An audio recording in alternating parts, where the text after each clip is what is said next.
How are you getting on? And welcome back to another podcast here in the Zero Bucks Given podcast studio. That is Legacy Studios in Galway. I think this is number 20 in the podcast lineup.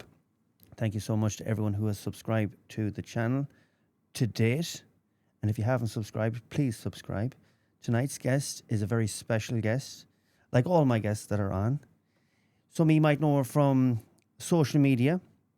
Others might remember her from when she was Miss Ireland Universe.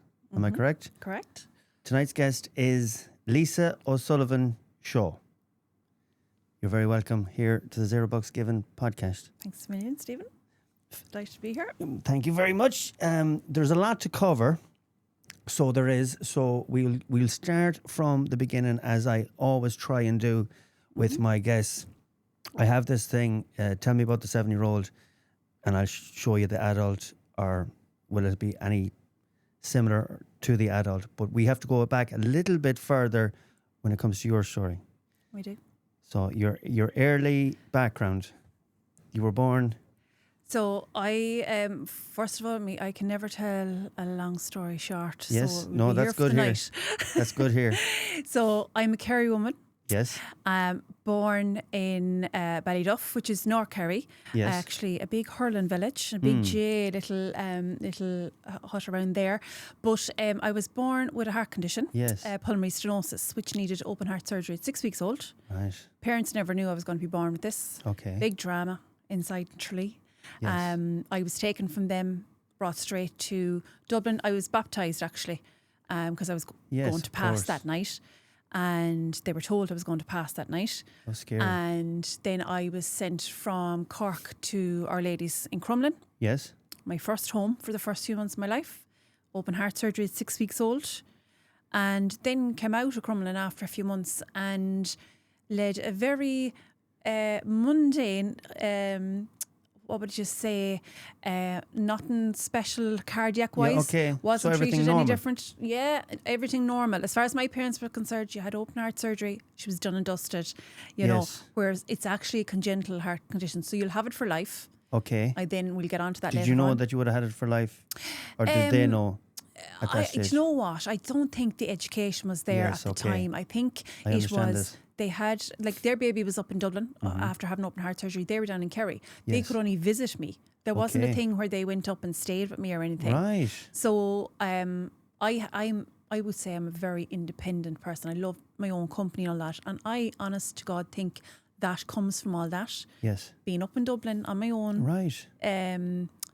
I always feel like I never need anyone for anything. Like I live in a house of 6 people. I have 4 sons and a husband, and my house is mad. Like it's all nice and nice and nice.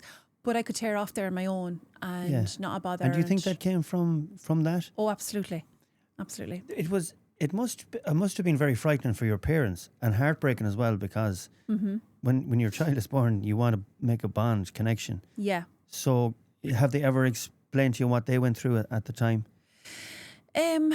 No, not a sit down. They would have been a very much like, we'd be the typical 1980s family now. Yeah. GA. Yeah. The church. Yes. Go to mass in a Sunday. In no particular order. Oh, well, yeah. In Kerry. In Kerry, yeah. Actually, GA was one religion. And yeah, mass and school and community and family, and all our first cousins lived within a 3-mile radius of each other. That's all we knew. Yeah, very similar to my family. Very country living, very Irish, you know. Even though like we wouldn't be staunchly, you know, Republican family or anything like that. But my grandmother always had that little bit of like, you know, don't ever forget where you're from. You know, my father would always say, don't ever forget where you're from. And when I became Miss Ireland, it was like I was going to the World Cup. Yes. You know, representing Ireland. I was so thrilled. So that was kind of the background in the beginning I had. Where in the line, did you come from a small or big family, brothers and sisters? My mother was the clever one. She had the 2 kids, and then all her brothers and sisters had 6 and 7. Okay. And you know. Okay. But like, yeah, there was only me and my sister. I was the eldest. Right. And but we grew up with all my nan and granddad lived with us in the Yeah. house attached to us. Yes. So we knew no different. Yeah. Cousins would be coming all the time. course. We'd be over the road to them. Wherever the grandparents are, that's where the visit is. And like I think my boys as well now are very close to their grandparents, and I absolutely love it. It's fabulous to watch. Oh yeah. You know, that relationship, and I think it gives you a lot as well when you're young. Like, you know, teaching us how to respect older people and all that.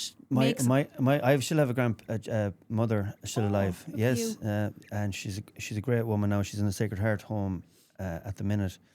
But the connection I had with all my grandparents, I had the 4 grandparents until I was nearly 18. Oh. And I lost my first grandparent at 17 and my second grandparent at 18. So that was a bit of a shock. But the connection, like, they were like more parents to me. Yeah. Because we live so close, we all live so close together. It was incredible. And when you're on about respect of older people, I think that's where that comes from. And you should respect your elders.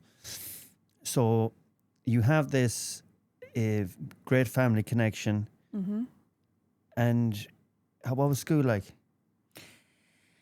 School was very mixed. Yeah. I now know what I experienced with school was bullying. Okay. Absolutely. From the beginning? No. National school, grand, happy out, very small school. Secondary school. I went into secondary school in first year, the same height I am now. Okay. I started modelling at 14. That doesn't make you a very popular girl down in Knockkerry. Well, it should. Oh God, it doesn't. Yeah. You're born in the wrong country for that. Yeah, definitely the wrong mind frame. But I would say I was tortured from first year to third year. Okay. Not physically, more called names. Like I went out with a guy, I think since I was 14 till I was 23, one boyfriend. Yes. And I was known as, you know, they'd be calling me a slut and they'd be writing it on everywhere and roaring That's it out insane. and all that. And, you know, Kids I don't can know, be the one, cruel as well. Yeah. As beautiful as they are, they can be cruel. Yeah. But look they left when I was in third year. They left the school because they were 2 years older or whatever. Okay. And then it was grand then. Oh, so it's from older kids? Yeah. Right. Jealous. Yeah. Complete jealousy. Do you know what? I always hear that, like, you know, I've heard that for years, you know, people would say to me, oh, they're only jealous. Being jealous doesn't excuse you from being a dickhead. Oh, no, absolutely you not. know, There's no excuse for it. We all have things in our life that we grew up with. I have things in my life that nobody will ever know. Yeah. You know, things that happened and, you know, that form you into the person that you are. Like I had in one of our cousins, which I don't really ever talk about, she died when she was 10. We were 13. She died of meningitis very, very quickly over the Rose Tree weekend. And that absolutely cemented something in my life that, like, I could think of, how could you ever treat anyone so cruel? You don't know how what someone is going through or whatever. And like even now with my boys, like they laugh and they take the piss and say, Mommy, such and such called a fella this and that. They know I'll go mental. Because I'm like, you don't ever call anyone anything. You don't ever... Well, you know, boys will be boys and boys, you know, and they're on the pitch and they can say anything on the pitch. Yes. But Well, that kind of way. The thing in GAA is once you pass the white line, everything goes. Everything. But also once you come back off it, yes, that it's gone again. Yeah. Because they actually said to me today when we were eating the dinner and before I was coming up here, they said, Mommy, if Reese got a belt of a hurley off such and such, what would you do? And I was like, I'd hop that wire before you could. And they were like, I know you would, Mommy. Yes. You know, there's that part to it as well. But going back to, you know, when people say that people are only jealous. Yes. You can be jealous, but that doesn't give you a license to be a horrible old, I won't say the word. Yes. Begins with C. Well, I will. But it's one of your favourite words. But it doesn't, like, you know, everyone, you don't know what anyone is going through or what they've gone through in their life or how they'll react. It's just... for those people and for me as well, it's lucky I'm such a resilient person. I've had shit thrown. I've had my wing mirror broken off in my car out in a night out in Tralee when I was in Miss Ireland. I've had drinks thrown at me. So much so that I didn't actually drink for a long time. I was very unaware. Yes. You know, I'm like, oh no, I'll drive tonight because in case this bother, I can just drive home. That's a shame. Yeah, and it doesn't excuse, like, that's why when I say people are jealous, there's absolutely no excuse for that. You know what, she's just a wagon. Yeah.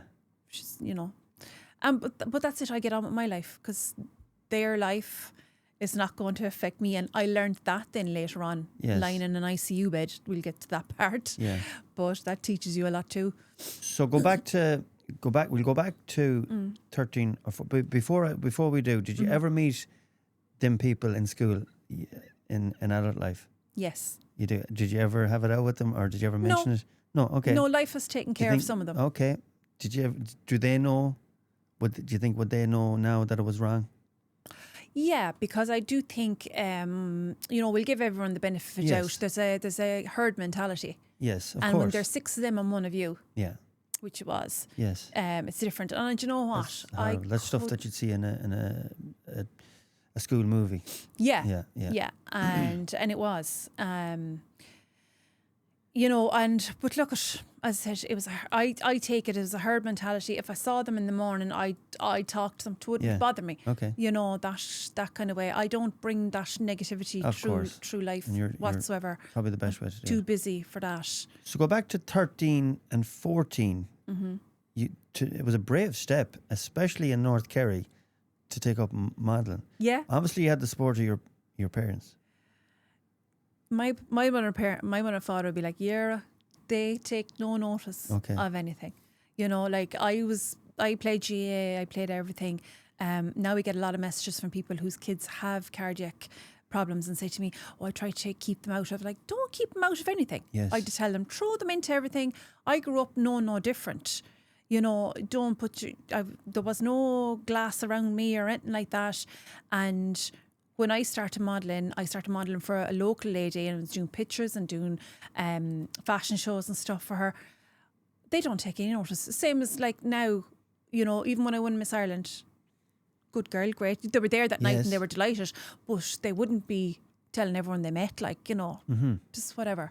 Same as now, like with Instagram, especially if somebody came up to them down at home in Kerry, and they'd say to them, and they wouldn't have a clue what I'm at. Of course. Of course. Are they just saying that, or are they keeping a little secret eye on matters, or is it just that they're, as long as you're happy, you're okay? No, it's just as long as I'm happy. Yeah. They just they don't really buy into any.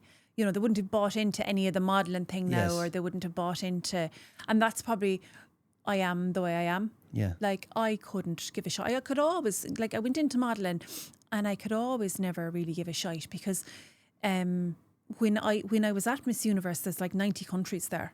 Yes. And I obviously, you come out of that rather 2 ways. I was only 19 or 20. And you come out and you rather go, Jesus, I'll never be happy with myself again because I'll never look like X, Y and Z. Yeah. Or you come out and go, do you know what? I don't look like X, Y and Z, but I'm grand. Yes, of course. And there's nothing in the world that'll change me to look like X, Y and Z. Yeah. Like I used to model with an agency, and I think I was talking to Alan Clark about this once upon a time, and she used to write me on the running order and write big arse. Oh, Christ. Fair enough. And that was to kind of getting me up into a way of losing a bit of weight or something. I was like, an underhanded way of telling you. I'd get off the stage after doing my show and I'd order a bowl of mash or something. I don't care. I love my food and life is too short for all that. Do you think that the starting the modelling so young it helped you when it came to Miss Ireland? Obviously you have to win Miss Ireland first? Yeah. Okay. Yeah. So take us through the process and what age you were at that stage. Yeah, so I think I was 19, 20-ish. I'd been modelling. When I went to college in Cork, I joined with an agency in Cork. Okay. And I was really busy modelling there. I was 3 nights a week. Yes. Meeting down the Cork City, and you get collected and you go off to all different parts of Cork, or you go in-house to Brown Thomas for a day and do a show. So I was really busy while I was modelling. And they entered me, I think. They entered a load of us to Miss Cork. Yes. And I'm not from Cork, I'm from Kerry woman. But during the Miss Cork, someone walked up to me and they said, such and such wants to put you through to Miss Ireland as Miss Kerry, because you're not going to win Cork. Oh. But they'd like to put you through as Kerry. They think you'd be a good candidate. And I was like, of course, I was delighted to be Miss Kerry. Yes. So I went from that into the Miss Ireland competition, which was in Limerick at the time. Okay. 3-day competition. Yeah. And me and a very close friend of mine, she now lives in Boston, and I visit her in Boston. She visits me here. She won Miss Ireland World. She went to Miss World, and I won Miss Ireland Universe that night. And both great friends, and Yes. both went off to these two massive competitions. So there's two different things. Yes, two different things. Now they're two separate competitions totally. Okay. Then 2002, it was you were both on the same night. Right. But two different girls, picked. Okay. It's a different kind of competition. Miss Universe is very Trump used to own it. Yes. Your favourite man. Yes. He used to own it. I met him there. But it's a very Americanized kind of production kind of thing. You know, we had to learn these dance routines for your man who did the film Miss Congeniality. Okay. No joke. I was like a fish out of water. I was like, I'm only a one from North Kerry. Like, I was like, Yeah. a lot of people said to me, you know, do you think you could win it? And I kept thinking, what am I doing here? Like, how did they Right. let me in here? Did you feel like imposter syndrome? No, Okay. like it was very much like people think all those kind of competitions and all this modelling world is really bitchy. It's really not, because Yes. you're meeting people who are very like yourself, who had the same background, the same kind of experiences, and they don't give a shite either. Yeah. They're only there. Now, some of them are there, like they went to their, they go to training schools, South American girls. Okay. Like they went to training schools. They were running up and down the halls like at night, you know, whereas I was inside watching Saturday Night Live, Yeah. you know, because it was a 3-week stint. Sorry, now Okay. we're moving real on here onto the whole Miss Universe thing. But no, everyone was in a very similar state of mind. Okay. Yeah. But even to win Miss Ireland, you must at that stage you must have been very proud, Oh, and your parents were, I'm sure, very proud of you as yeah. well. I'll never forget. Like, that was like winning the All Ireland for me. Oh, mother of God. Like, when they announced Miss Kerry, I nearly died. And I remember when the girl gave me the sash and everything, she had actually been in our room the night before, and we were talking to her, and I was telling her all about the school thing and the bullying, and we were all kind of swapping our stories about what happened. Excuse me. And she said, when she was giving me the sash, she said, now, that's what all that was about.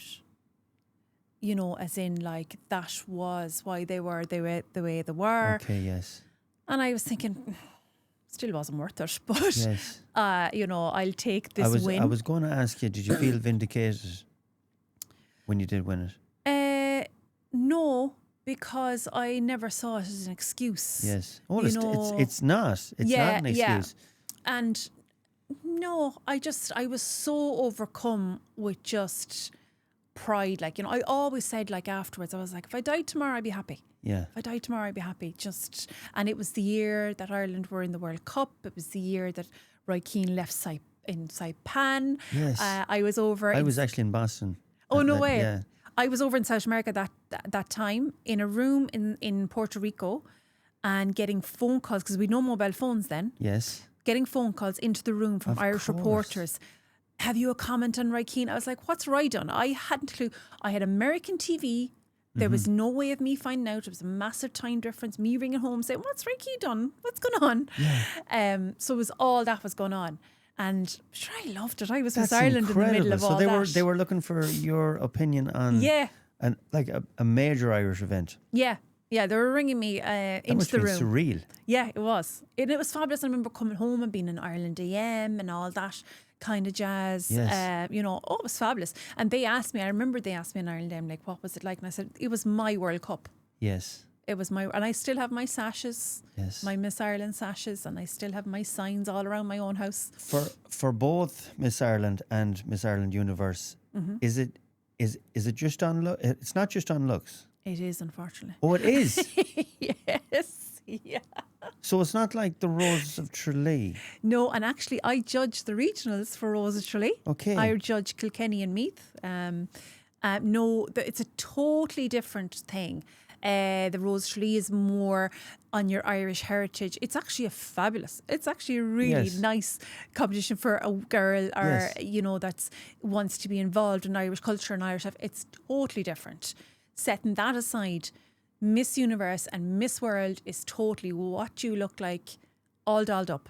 So why do you have 3 days Of the Miss Ireland. of Miss Universe? Is it 3 Oh, days Miss, of competition? Miss Universe is 3 weeks. 3 weeks. 3 weeks. You pack your bag for 3 weeks and you're gone. And you're roomed up, and all you have is security guards. You can't go anywhere on your own. Everyone moves by buses. Massive security.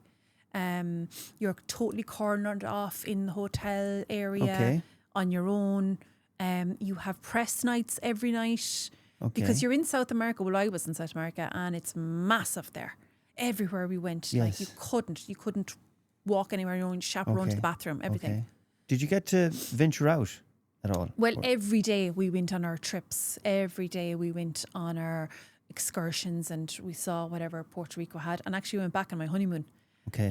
We did a Caribbean cruise, and we stopped in Puerto Yes. Rico. And I heard it's a beautiful country. it's beautiful, but But dangerous as well, no? yeah, you wouldn't be wandering around, and it's not as and it's a beautiful place. But I would say it's probably not as structurally progressive. Okay. As I know they have a lot of, I think, electricity outages and things like that. But like, of course, we saw the beautiful side to it. But when we went on the cruise and my honeymoon, I was saying to my husband, I was like, and this is where I went, and this is where, and he was like, you're like my father when he'd be going around because he was a builder, plasterer. I built that house. My husband's a plumber. Oh, stop. We'd go down to Tullamore. He'd be like, see them houses in there? I was like, if you tell me that once more after 20 years, I'll plumb them myself. But still, at 19 years of age, it's an experience of a lifetime. Absolutely. And it must have been surreal at some stage. I mean, you must have been like, is this really happening? I remember coming out on the live show, because it was live in America. Now, it was a massive production. Mark Anthony, your man who was married to J-Lo, was the singer and the doing the interval thing, and Didn't he cheat on J-Lo? I don't know. I don't he know. did. Did he? I think so. Oh, he's an awful looking yoke. Right. Smart. Yeah. Like, no, like little. Or was it ferret J-Lo running that cheated on him? One or the other? No, I don't understand that part. Yeah, okay, yes. But I don't know. But yeah, and there was like load of like American celebrities there and all this. And as I said, Trump was there, and he wandered into our dressing room one day while we were getting ready for the productions, and I have the photo with him and whatever. And he told me he'd family in Ireland. I'm like, of course you do. That was the start and the finish of our interaction. Until later on I moved to the States and got a job. I offered a job with them, but that's another story.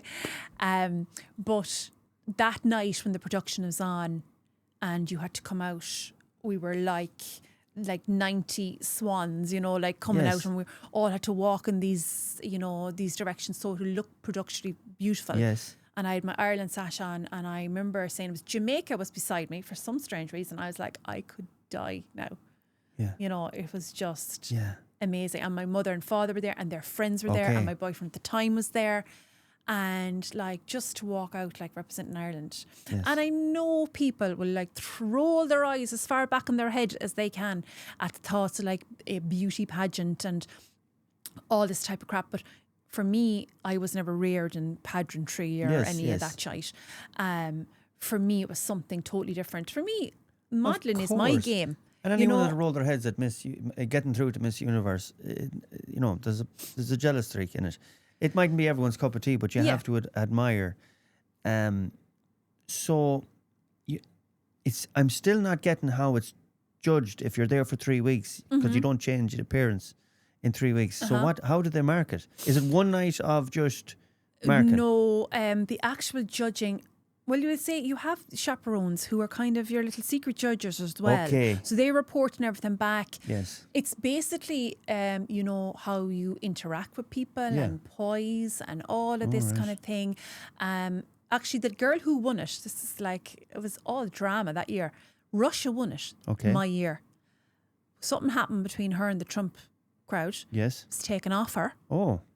And the next runner-up, Panama, Justine, I'll never forget her. She was the most beautiful person.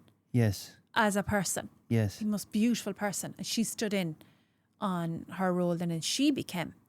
Whereas Miss Russia was a stunning looking girl. And I remember I have a picture sitting, we were at some event and we were sitting together, but there was no communication. There was no, she was just, that was her personality, and that was fine. just seems a different Not like type the of Russians to be. And it's very funny in that picture, if I can pull it out, there is me, Miss Ireland, sitting beside Russia and Ukraine. Oh, wow. Yes, I must pull that out. I'm like, the peacekeeper. Yes. The UN in the middle. Yeah. I have that picture somewhere.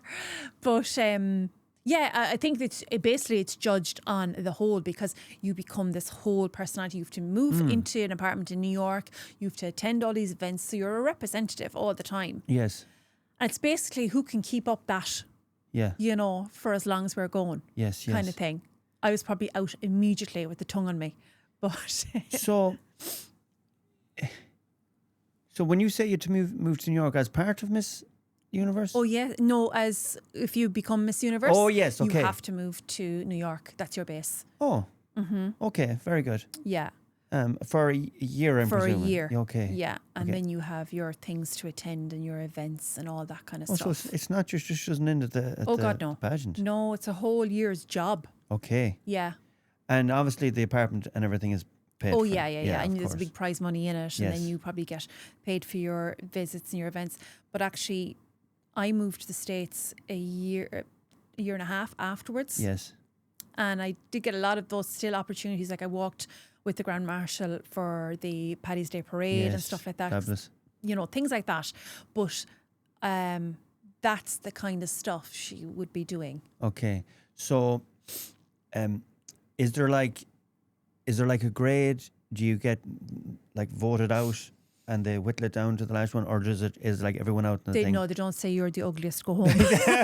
I was that's what I was kind of like I was in scratch that one first, and no, it doesn't work like that. No, there is kind of a judging, as far as I can remember, where you are, you know, brought into a room and you're judged like you are for the Miss Ireland. You know, just tell me Yes. a bit about yourself and your Yes. interests and all this kind of thing. Yes. They obviously have to gauge the personality to go along with the look the of role, what they're, you know, Yeah. they're looking for. Yes. As I said, I was probably out straight away because my tongue would lead me to Okay. cursing. There'd be no cursing Oh, now right, or okay, anything, you know. yeah. Yeah. That I was one like, might I'm slip speaking out. Irish. Yeah. So when it was read out, I'm sure it was more hope than that if you did win, that I'm sure everyone had the same hope. And were you disappointed? Oh, Jesus, I had absolutely no illusion that I was going to win this. The Miss Universe. Yeah. Oh, absolutely. I was under no illusion that there was no top 10. They call it All top right. 10. Okay. So they count a top 10. Now, after 3 weeks, like, you are exhausted. Of course. Like, we had to shoot in the middle of the night, the middle of the morning. We were sleeping on these camp beds because they would do this production of your, you had to have a national costume. Yes. That's a massive thing for the South Americans. Like, they Okay, put out yes, these of big, course. huge feather Like yokes. flamingos, yeah. Yeah. And this was going on at 3 and 4 and 5 in the morning. You had your slot. So we were exhausted. Yes. By the time I ended, I was like, you can keep it. Yeah. I'm going home. Yes. You know, but no, I was absolutely under no illusion. There was big guns in there, you know, who had done the pageantry, who had done the schools, who had done that. I was quite happy going along for the ride Yes, with my yes. Ireland sash, having the time of my life, Okay. making friends for life, and still kind of in contact with some of the countries Yes. through Instagram. Yes. And some of them have done phenomenally well in life because of it. Yes. You know, there's great opportunities when you go home. Like, I hung around with me, Finland, South Africa and India. Strange combination of all of us, but me and India were quite close. Yes. She's now a massive Bollywood star. Very good. You know, I look at her and like on Instagram, she's millions and millions of followers, and I'm like, hi, Niha, do you remember me? You know, Yeah. never see the message unread. Yes. You know, so yeah, I was absolutely not disappointed, not one bit. I'm going to say this now, that's an Irish attitude that I think is changing now. I think if you had your time back again, I think we always go in a bit like Mayo in Croke Park. We always go in 2 points down before we even start the game because of this psychological thing. And I'm going to make the comparison between what Roy Keane was trying to say at the same time in Saipan, that we're going in with the attitude that we're here to make up the numbers. Yeah. When when we could have won it, that it was a weak World Cup, and we could have won it if everyone had the same attitude as Roy Keane. So I think if for further down for Irish contestants, I think our confidence as a country has got better, and our expectations as well. But I understand. I'd be like that as well. I'm going along for the ride, and if I win, I win, and if I don't, I don't. Yeah, yeah. And you have to remember, like, I come from a Kerry, a rural Kerry GA background where, like, that's just not in us. Yeah. Do you know? And that's fine. That's the kind of people we are. Like, I would now...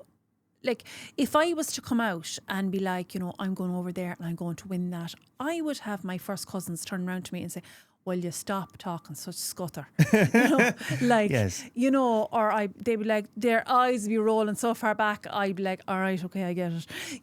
But it's not a defense mechanism, I don't think at all. With me, I was just so genuinely happy to be there with my Irish sash on. That was winning for me. Yes. And when I didn't get called out for the top 10, I was grand. Actually, what actually happened when I didn't get called out for the top 10, and this is probably in some video vault somewhere, we came off the stage and was it CBS or CNN or who? Yes. No, it wouldn't be CNN. CBS, I think, was recording it, and they had people backstage.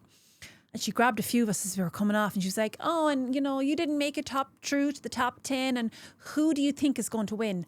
And she was going around every one of us, and I was thinking, this is my fucking chance now to say hello to the crowd in Balduff. Oh, yes, so yes. I was like, I don't know who's going to win, but I want to say hello to everyone in North Kerry and Ballyduff and whatever. Brilliant. And I knew when they saw that, they'd lose their life. Yes. And she was like, with the thing, it was live, so she couldn't do it. And she's like, okay then, It's like, I'm fucking going to take it. I said this to you before we started recording. The Americans don't get... It's a straight line. They don't get the sarcasm, the irony, the bit of crack. It goes over their heads. It's a one track way, and that's it. Yeah, it's black and white. There's no grey areas. So yeah, and as I said to you, I ended up moving to the States and working in there, and Oh, it's a great. Yeah. It's a great. I love America. Don't get me wrong. Yeah. Now we're going to go back. We're going to go back to when you did meet Trump, because he's such a hot topic at the minute. And I did do a video, social media video before I came in, giving out about him a bit, which is unusual for me, because I was not a supporter, but I leant towards his thinking on a lot of things, and I've always kind of threaded the thin line where it came to doing videos about him. But I just came out and was like really anti tonight's one, and I hope it changes, but I can't see it. For me, he's been a massive disappointment the second term. I just think I was maybe foolishly expecting him actually to turn it around. But did you see any of his traits that he has now when you met him? First impressions? No. And a load of people said that to me. Was he like the way he is now? Yes. No, I don't. I have one picture with me and him. His hand is placed oddly around my waist, and that's the one thing people always comment, oh, look where his hand is, that kind of thing. But no, like, to be fair, and I am not a supporter of his, or I'm not an anti-supporter of his. For me, and people would ask me, like, what do you think of Trump, whenever, I'm like, I'm an Irish woman. We've enough stuff going on in my own country. I couldn't care less what goes on over there outside my own doors. This is what I'm concerned about. I'm very much like that as well. And as I said, I did live in the States. I go back to the States every year. I love the States, but they are consumed with thinking we're all consumed with them. Yes. I'm not. Yes. Because I met so many of them over there. I was like, we have a whole other world going on over in Ireland. I was like, we are not a perfect country here, but we are fairly on the ball with a lot of things. Yes. And but our people are fantastic. Unbelievable. Yeah. Like I and a lot of people say to me, like when they hear I lived in the States, and when I go back every year, I'll get loads of messages on Instagram. Oh, Lisa, would you go back? Would you live there again? I said, I wouldn't rear a child in America. We both said, I met my husband in Gaelic Park in New York. Yes. We were having a great time in America, and both of us there was never one of us that wanted to stay in America, raise kids in the States. Yes. No, I wanted them here in Ireland. I wanted them educated here. I want them grown up here. I look at my boys now, and there is days that I will get messages from people on social media and say, and I could be sitting it's happened often, sitting at the school pickup, waiting for the boys to come out. And I'm looking at the rear mirror and they're coming towards me and they have their hurleys in their hand and they have their friends coming out and they're all laughing and joking and they're so carefree and they're sitting into the car to me and we're going training tonight, Mommy. I was like, how could you imagine any other life? Yes. I couldn't imagine like going to bring them to school in the States and active shooter drills. And I know it's not in every place or whatever, but it's just such a different life. Oh, yeah. So I'm like, no, I'm not concerned what you're doing over there. Yeah. I'm concerned what's going on in here. A lot of people would agree with you there that Ireland is a much better country to rear kids, and it feels much safer. And I hope that continues. And that's why I kind of give out about it. I don't want that safety and that homeliness and that Irishness to ever go. Yeah. But America is a great place when you're single or you're a couple and you've no kids. It is an incredible place. You were in New York. I was in New York. Oh my God! I love New York. I love New York. It's like my second home. I often say New York was the absolute making of me. I left Ireland after the Miss Universe, after coming out of a 9-year relationship. Yes, I was about was that because of Miss Universe or just why we broke up? Yes. Oh no. Okay. No, that was about a year later. Okay. Yeah, just life's going in totally different directions. No bad breakup or anything like that. Nobody at fault or nothing like that. Nobody else. And we went our separate ways. It was just, he was going one way in life and I wanted to go another way. And we still have the utmost respect for each other. We see each other and I'm still great friends with his sisters and everything. No. I just wanted to get out and I knew I wanted to go to America. I knew I wanted to go to New York and I went to America and I was taken care of like a baby in a pram by the other Irish around. As they do.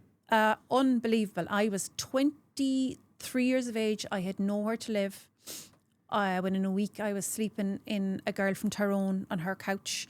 I got my own apartment from this crowd from Mayo actually. Yes. I knew somebody that knew somebody. I had other lads bringing in sofas and whatever because you have to kit out your own apartment yourself. I had a job, everything. Everyone takes care of everyone and everyone over there is... And it's still the same. Yes. It really is. Yeah. Your first name and your county. Yeah. That's all you would know. Yeah. Did you see John from Clare today? Yeah. Did you see such and such from, Galway? There's nearly more of an Irishness in the Irish that have gone to other countries. When I say, for anyone that hasn't gone to America or Australia, when you land, you are cocooned till you find your feet. After that, then it's up to you. Yeah. But they go above and beyond to show you the best of what's there. They do.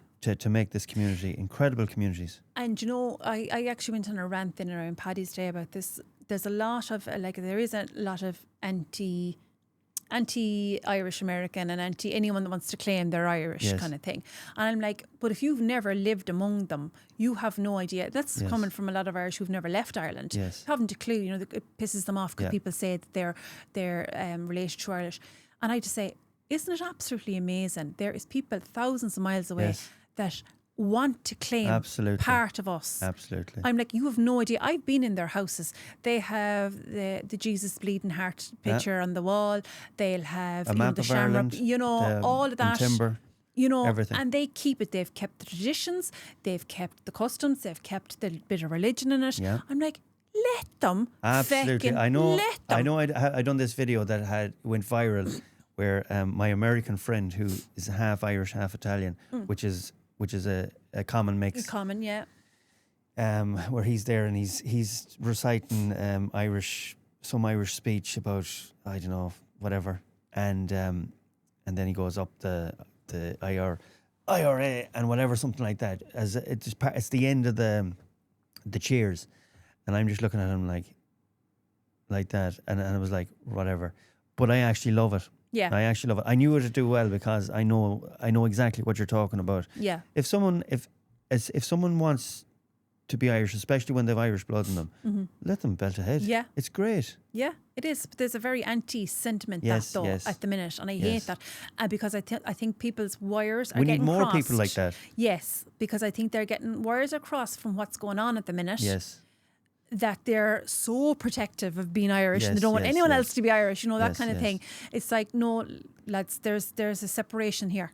Yeah. There's a people who genuinely, like as I said on my rant on Paddy's Day on my social media, it could have been any of our families that had to go. We could be over there in Chicago, like fourth generation, Yeah. you know, and we could be all still going to our Irish dancing classes and trying to connect some way. But we were lucky, we didn't have to. Yeah. So let them off. Absolutely. And it's only when you live among them over there that you get that. You know, like I remember, like I had the Emerald Isle, which is a Irish immigration centre for looking after the Irish when they go over. They were ringing me and they were like, Lisa, are you okay for a job? And are you okay do you want to walk on the Paddy's Day parade? Such and such wants to meet you. All this, like, because they found out there was a former Miss Ireland living in the street. Okay, wow. You know, so like they were brilliant. And I was brought into Trump Towers, had my interview, had my offer. Right. And I said, I'll think about it. And then I thought about it and I said, no, you're grand. Thanks. Okay, slow down now. So you're there. You've settled into your own apartment. At this stage, I'm obviously 22, 23? 23. 23. My own apartment. Okay. Yeah, fab. Had you been working, or were you so busy from the Miss Ireland thing and still modelling, or were you working? Oh no, I went over to America and I wasn't modelling at all. I was working in the bars, Okay. working with amongst all the Irish. Wow. That crack. Yeah. I know I I know, used to it's do insane. bartending when I was in college and school and stuff. I used to work in the Greyhound Stadium in Tralee, Right. and that stood you. Yes. But I was working in the Irish bars, and some days you wouldn't meet an American, Yeah. be all Irish. Oh yeah. And some days you'd need to meet an Irishman after you might meet a few Yes. who wouldn't get the sarcasm Yes, at all, of course, of course. because lots of things went over the head. But yeah, it was just like being a bartender over there though is like being a counsellor. Oh, it is. Oh, I was just Jesus. about to say, in America, my aunt, unfortunately, she died at 43. She worked in the bars and she made a very successful life working in bars. Yeah. Because it's not like here. It's still a good job, Yeah. but in America, you can go up the ranks Oh yeah. and you can make a lot of money Yeah. with tips and Well, whatnot. in America, a lot of it is there is no actual pay for your actual shift. You Yes. might get $40 a shift, Yes. but the rest is tips. Yes. You could be walking out with hundreds. Yes. You know, on a Yeah. shift. Yes. But yeah, it was taxing on the mind though. Yeah. Especially you got an American lad like coming in off the door, off the street, and you know he didn't go to work today. And a mother of God, you'd be nearly ringing his mother by the end of it, Right. saying, "Will you take this lad home before I fucking throw myself out the window?" But you know, you'd have to listen to all that. Then you had the Irish coming in, and they were your regulars. And you know what? The Irish over, they were all each other's family. Yes, I was about to say it. You nearly become family. Oh, you do? The bar scene is insane from Yeah. all over New York. Yeah. You can go through every borough. It was like I was in Queens, so Yes. we had I had Woodside and Sunnyside. Woodside, So that's where I lived. My uncle lives in Middle Village. My best friend still lives Yes, there. yeah. I go back to her every year. That's where I stay when I'm in New York or out in do I. Nyack. I stay in Middle Village Yeah, too. yeah. Near the Queen's Mall. But yeah, and she's still there all these years later, and I'm like, no. Every time I go back, I'm like, no. I love going back. I love visiting. Yes. But get me on Aer Lingus. Yes, That's okay. sweet green fields. Yes. But yeah, bartending in New York is hard work. It's mentally taxing, and they come in as well, especially, you know, if it is an American, not an Irish, and you know, nothing is like, you know, a vodka and orange. It's like, can I have a Stolio? And you know, it's Yes. the name, the brand of the Okay, thing. You're yes, like, yes. Jesus Christ, you know, like here, I'll just give you the house, you know. Yes. And they'd know the difference. Of course. You know, but yeah, the Irish community used to be great. And on a Saturday night, if anyone remembers these years in America, in Woodside, a bar called Sean Oakes, Yes. and I used to work there. Okay. But I never worked weekends. I was clever. I used to work the weekdays and I'd be off the weekends. Woodside, is that near Woodside is, Sean Oakes is right on the corner. It'd be near Saints and Sinners. Well, I don't know if it's there anymore. Cuckoo's Nest. the Ramblin' House? Or is that in That, I think, I don't know, was that there or was it Sunnyside? The minute I walk out here now, I'll remember. Yeah, okay. No, it doesn't matter. But there was, you could be in Manhattan on a Saturday night. We'd all be going different directions. Yes. Myself and my friend, we were always in Manhattan Saturday night. We'd always go for a boogie, as she called it. She's from Derry. And we'd be in the most fabulous places, having the best crack. 2 o'clock in the morning, Mum would go back home. And we would get into our taxi and we'd back to Woodside, and it'd be like the whole of Ireland would be there. Yes. And you'd be on the dance floor, Yes. and the crack would be 90. And be like, oh, where were you tonight? Where were you tonight? And wherever. We'd all go back nearly home, back into Sean Oaks. Yes. And then you'd go to the starting gate, if anyone knows this, about 4 in the morning. And you'd be coming out at the starting gate, and it'd be daytime. And the sun would be beating you, and you'd be like, this is the life. Yes. This is the life. That's incredible. It was fantastic. When you were in New York, it does feel surreal. Oh, it does. Even I used to do my Fridays. On a Friday, I used to get the train to the beach, and I'd spend the day in the beach in Long Beach, like out of a movie. Yeah. Then I get the train straight back into town. Like town was Manhattan. Yes. And go shopping for a few hours. Yes. And I'm like, if I died now, like this is just, this is real. It's incredible. It is. And New York is incredible. Yeah, it is. When you come up from the subway into Times Square, it's like, it's not just the sights, it's the energy. It just sucks you out. You can't explain it to people. And even now when I go back for the last few years, I try to explain to my best friend who's living there. I'm like, the energy has shifted.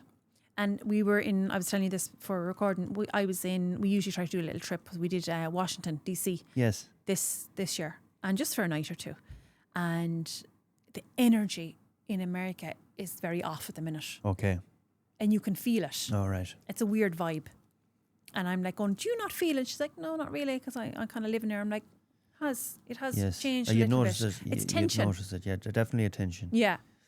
Because I think last summer I was there last, and I absolutely love Boston and New York.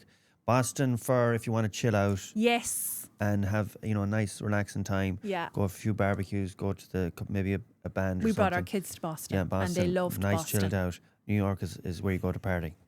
We brought them to Boston for a week, and because we'd all like, as far as they knew, New York was like Kerry. It's like the next county, because they grew up knowing Mommy and Daddy lived in New York and whatever, and that's where we met and all this. And so we always asked them to go to New York and always asked them to go to America. So waiting until the youngest was like 8 or 9 till he could walk. I was like, wait until you can walk the day in New York and we'll go then. Yes. So went for a week to Boston, stayed at my friend's, the girl who was Miss Ireland. Yes.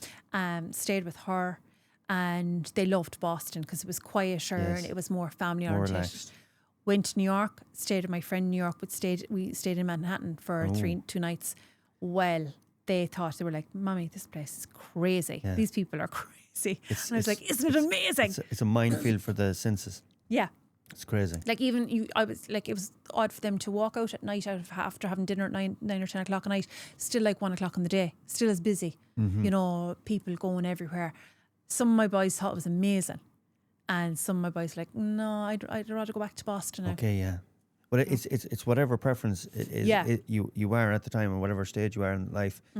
But yeah, it's like, and we don't want to keep going on about New York, but it is just an incredible place.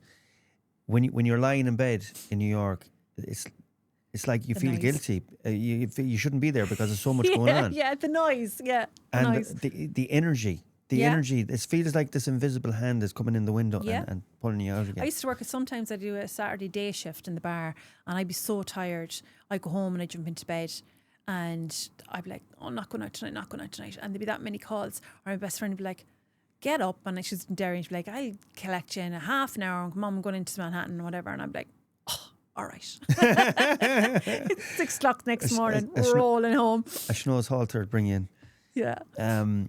So then, how quickly, when you moved over, did you meet my husband? Now husband. I would say I saw him around on the scene after the first few months, but we didn't get together for about a year. Okay. I was going out with somebody. I actually started going out with a guy from the north, and he was going out with a girl from the north, but we kind of see each other in the same kind of circles. Yes. And then I remember seeing him one day up at Croke Park, and I always tell this story, or at Croke Park in Gaelic Park, sorry. And in Gaelic Park, it's so warm, like in New York. And when the games, when the boys are warming up, they'd be warming up. So the pitch was, we'll say, to the left of us, and they'd be warming up to the right, kind of on the tarmac, Yeah. and they'd be warming up, no tops on. Yes. just the O'Neills shorts. And there'd be no one looking to the left, we all looking to the right, waiting to say what was up next. Yes. And I was like, yeah, we well spotted. Very good. And that was it, you know, get talking in a pub, and that was it then. The rest is history. The rest is history. Apparently, a Gaelic Park is really it needs a bit of investment in it now. It's Yeah, not as I was it's not there like last it was. September, yeah. I was out in Rockland. We done a fundraiser for Rockland, GAA, which is out a bit from I New know York. it. Stayed there. That's where I'd also stay if I'm not in with my uncle in Queens, out near Nyack, Pearl River. Oh my God, I stayed there. No way. That's far out. That's where I first went when I went to America, Yes. Pearl River. Pearl River, Because my beautiful. actually I went to America with my ex's sister, and they have family out there in Pearl Yes. River, and that's where we stayed. Oh, there's a massive Irish community there too. Massive, but too far out from my liking. Yeah, we moved into Astoria. It's over an hour. Okay. Yeah. So it's over an hour, but the thing about it is when you are driving into New York, you go over all the bridges. Yeah. Yeah, and there's a beautiful view of New York going over the bridges, and even when you're driving down. So massive shout out to Conor Sullivan there. He always looks after us so well, and they all do in that community. But yeah. So Rockland is the new kind of like hub. I know that they probably play the inter-county matches still in Gaelic Park, but Yeah. But no, it's an incredible place. So how long were you there then with your husband? Well, this is very funny as well, because I think we were only together about 6 months or so, and he was like, I think I want to go home. And I was like, all right, should we go home? Okay. We never lived together in America. Right. Nothing like that. I had my own apartment. He's own apartment. So you'd cemented the relationship that much that you were willing to. Yeah, I don't know, back it was it up. stupidity, naivety, or what would you call it? Well, look at Or true love. the proof is it. The proof is. I'd like to think it was the latter. Yeah. I'm a big believer in true love.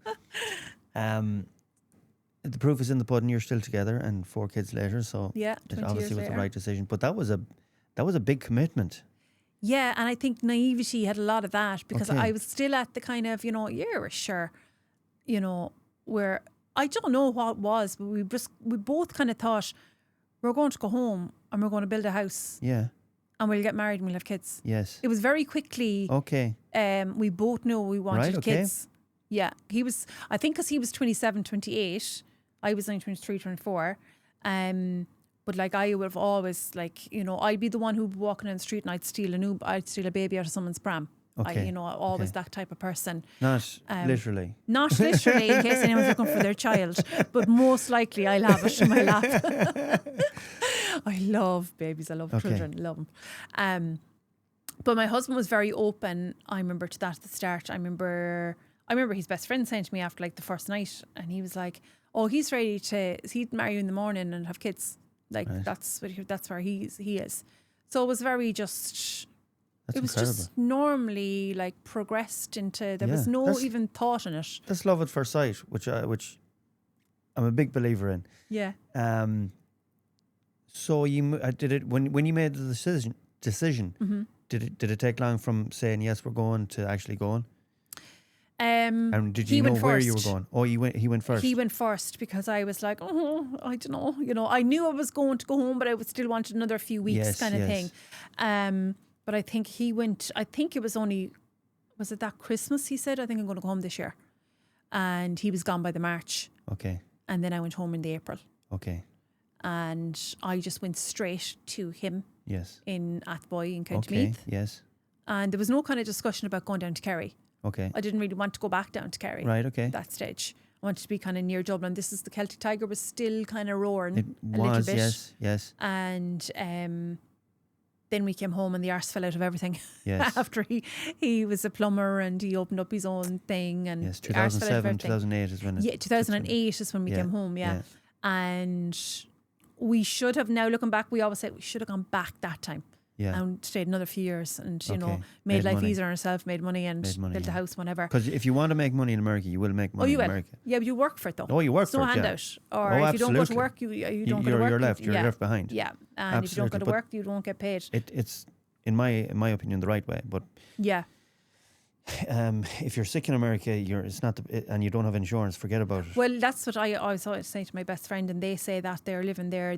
She's married the same as me. She's married about 16, 17 years, and they've no kids. And she says, this is brilliant until one of us gets sick. Yes. Then we'll have to go home. Yeah.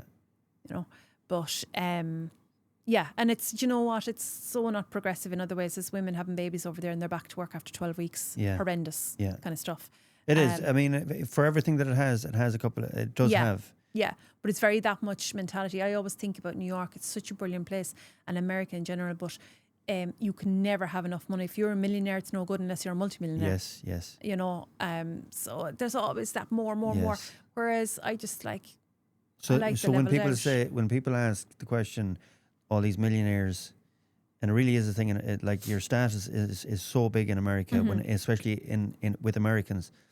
You know, you've 10 million. Is that not good enough for you? No, you need 100 million because your neighbour has 100 million, and the person beside him has 500 million. Yeah. So, and that's just the way the way the Americans are. Yeah, but there's some people here like that as well. I mean, but I think my life experiences, you know, and especially what happened to me, with my having to have the open heart surgery and whatever, I was always kind of like that, but that really puts a stamp in it. Yes. And going, none of that shit matters. Yeah. Whatsoever. Yes, absolutely. Do you know, just, can you not be happy? I always think, like, what will all these people be like in their deathbed? And the chasing and the chasing and the chasing. And what was the chase good for you when you had everything in front of you? Like, my husband said to me, like, you know, what do you want for Mother's Day? What do you want for whatever? There's nothing I want. Yes. I said to him, I don't need anything. Yes. I might want stuff. Great place to be. I might want stuff. Yes. We all might want nice things and whatever. But my pet hate of late is like consumerism and materialistic and this shite. And I've worked in the fashion industry with modelling, and I have seen the fanciest of people and the richest of women, and they have the designer bags and the designer this and designer that. I wouldn't give it. And it's not a jealousy thing. It's really not. You know, because if I wanted those things, I can have those things. I could say to my husband, I want those things. Yes. He'll go off and get it. I know he would. Yeah. But none of that matters at the end of the day. If you're not here living and breathing and actually experiencing what's actually going on right now. Yes. I always think of on the deathbed, because I was on my deathbed. Yes. I remember waking up in ICU, and I remember the ventilator down my throat. I remember sitting like a ball of depression up in the matter. So we'll get into that now. We'll skip on where I got married and had the 4 babies. No, we won't. No, we won't. Now that you're on about what really matters, something came into my head, and maybe you've seen it as well. There's this reel where this 80-year-old, the whole idea is this 80-something-year-old woman is transported back into her 40-year-old body and life, and she's telling the story but she only has it for 24 hours. Yeah.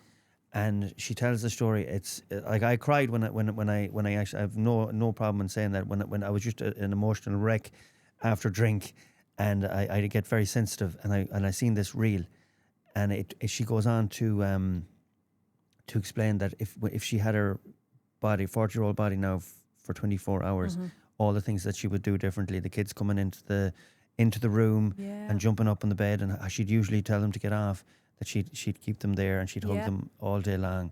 And then when they get ready, and she'd be giving out to them at the breakfast table, there was none of that. Today I just let them eat whatever they wanted. Yeah. And then they got into the car and there was crumbs everywhere, and usually I'd be giving out to them. Today I didn't care, because I know that in 10 years time I'll have a perfectly clean car and very quiet car. Yep. And it goes on and on and on, and her parents ring her and everything, and usually she'd have a quick phone call, but today she wanted to listen to her mother and father's voice. It was just incredible. Yeah. So it really does matter on your deathbed. Yeah. Yeah, it's incredible. Oh, so it does. when you moved in, we'll get back to you're moving over. Yeah. You're in Meath, and your house. You move into a house. You build a house. We actually went to buy a house, and they wouldn't let us buy a house because we weren't in the country. You know, you had to have like tax returns for a few years or whatever that was. Yes. And thank God, because we wanted to buy this duplex that went to would be worth nothing. Okay. You know, after a few months. Yes. So we were blessed. Okay. So bought a site. Had the bust happened at this stage? It was just happening. Okay. Just happening. So we bought a site because the very first question I asked him, actually in Sean Oaks, the first night I said, have you any road frontage? Yes. He said no. And I said, oh, for fuck's sake. I said, can you drive a car? Because I went out with a lad from the north that couldn't drive, and I couldn't get my head around that. I was like, what do you mean you can't drive? And he's like, of course I can drive a car. And I was like, right, okay, I'll take you. Let's go. We'll worry about the road frontage later. The road frontage it was a common, it was like a chat up line. Yeah. At the time. Except I was the one asking him. Yes. He was like, have you no road frontage down in Kerry? I was like, no. So anyway, went and bought a site. Took years to get planning. Okay. And eventually got planning. And started building the house, got engaged, was getting married in the June 2010. House was still kind of going on. Yes. And at the same Where were you staying while the house was being built? Mobile home. Oh, We right. bought a mobile home. We lived in a mobile home for 4 years. Yeah. Yeah, best thing. We used to be laughing like in the crash when everyone was like, you know, in the depths, and I was like, I own my home. Yes. I own my home. It's on wheels, but I own it. So you would have been able to save that rent. We saved all of it. Yeah, that's fantastic. That's how we were able to buy a site, because it's like buying a site in Meath is fairly absolutely fairly pinchy. They don't call it the Royal County for nothing. Yeah. Yeah. It was the most fertile land in the country, the birthplace of Ireland. Yeah. So that was a genius idea. Yeah. And especially when you know kids, that it was easier to do, obviously. Yeah. Because I always feel for young couples and young people that want their own house now, you have to rent. You're wasting like 4 or 5 years of money to prove that you can pay a mortgage. You're paying more in rent. That it's ridiculous. Yeah, yeah. I just don't know what. I'm already thinking with my 4 sons, I'm like, right, I'll throw, one of them can do the shed, one of them can live upstairs, one downstairs. That's 2 taken care of. Yes. And the other lad can divide the house, and he can have one half of the house, and we'll fit the other lad somewhere. Yeah, I know. But I'm thinking already where I'll put them. I know. You know, because we don't have any land either. But look, they'll make their way. Please God, they'll make their way. I try not to think about stuff. Well, yeah, hopefully. But bought the site, built the house, getting married, and my husband was a plumber and had the confidence, whatever we thought, I don't know what we were thinking, but in 2010 he's like, I'm just going to wind up the company, because like it was really hitting hard at that stage. Yes. And he was like, I'm going to try to get into Tara Mines. Okay. Tara Mines is a big mine in Navan, big employer. There was the thing about the bust was, there was loads of work. There was no money. Yeah, there was no money. That was a big problem. There was exactly. He was left not like getting so many paid for so people, many jobs. exactly. Like, got caught. Yeah. So many times I was like, if you don't wind this up, Happened to my father. Yeah, you know. And I said to him, if you ever go out and do that again, you know, it's a nightmare being self-employed. Yes. But I don't know, was it again, as I said, just had the confidence to think, yeah, he'll get into Tara Mines. I got pregnant. We got pregnant in the 2 months after getting married. Yes. And I remember we were going home to Kerry that Christmas 2010 to tell everyone I was pregnant. Yes. First grandchild on my side and everything. Yes. And he got a call from Tara Mines, starting work on the 5th of January. Brilliant. So things were starting to fall into place. But Excellent. like, as I said, I don't know, was it naivety or I believe everything he tells me, because I knew we'd be fine. He's a worker. Yes. You know? So he went into Tara Mines, and I had 4 baby boys in 4 years. Wow. Or the first 5 years of our marriage. Yes. We were busy. No girls. No girls. Yes. No, I lost 2 babies in the middle of all that. My last pregnancy was a twin pregnancy. Okay. And I remember before, you know, I knew what he was, and they were doing the scans and were like, yeah, you're after, there's a miscarriage there. And I was like, and there's no need to tell me what the fella hanging on is, because I know that's another strong boy, because, you know, I was able to do boys well. Yes. And all my boys were high risk pregnancies. Okay. They all had fetal echoes Okay. in utero. So like when I was pregnant with them, I would go in and they'd get scanned for their heart. Because the genetics. Yeah, so that they would be prepared for them being born if there was going to be something to worry about. So the care here is fantastic. And that's when I hear people going on about the care in Ireland, it drives me mental. It's just care not in enough Ireland. of it. It's There's just, not enough of it. yeah, I but worked for but GPs it's for excellent. years. There's not enough people to go around. But if you are in the system, you're looked after. But it's just getting into the system is the hard part Yes. for a lot of people. Now, for the likes of me, I've always been in the system because I was, carried on. Excuse me. You're fine. It's Carried never happened on to me. for years from Crumlin straight through to the Mater. And then the Mater share care with the Rotunda. Yes. So I got unbelievable care. Yeah, no, it really is, especially if you're you're an emergency. Yeah. Yeah. Or you have a condition that needs kind of continual support. Yeah. You know, you will get taken care of. Like I'm in the hospital, it's like going to the shop for me all the time. I'm in and out the whole time. For checkups. Yeah. So tell me, you've at this stage you've had the 4 kids and they're all pretty good? Yeah. All Perfect. healthy? Okay. Yeah. Good. So then how did you discover that you needed? Another open heart. Yes. So I remember on the 4th baby, they brought me in and they said, now no more babies. You won't be able for no more babies. And I would physically be able to carry them and I would be able to get pregnant. So they were like, we will do all from our side if you want. We'll tie your tubes. We'll do whatever. Okay. Please don't get pregnant. So I said, no, I thought I was too young for that. I was still only 33, 34, having my 4th. And I said, no, I won't do any of that, but I won't have another child. Even though I'd love another 2. Yeah, but would you? Would you love a girl? This is why everyone asks me. The graw for having a girl has gone off me. Absolutely, totally, because I've had my niece. I have a niece now. Okay. So the graw totally has gone off me. I always said love another 2 boys, but I don't know, do I want my own boys? They were small. Or do you want your own football team? Yeah, well, I have a 5-a-side. So, but there's something like I'm so used to boys, Yeah. I love another baby boy. You say that again, you want your... Or do I want my own baby boy? Do I want my own boys to be like babies again? Okay. Is that what I want? To do all that again? You love babies. I was a stay-at-home mum. I just said when I was having my babies, I'm going to stay at home for these years. My mother worked all of our lives. So it's not as if I came from a home where my mother was at home when we came home from school or anything like that. But I wanted that.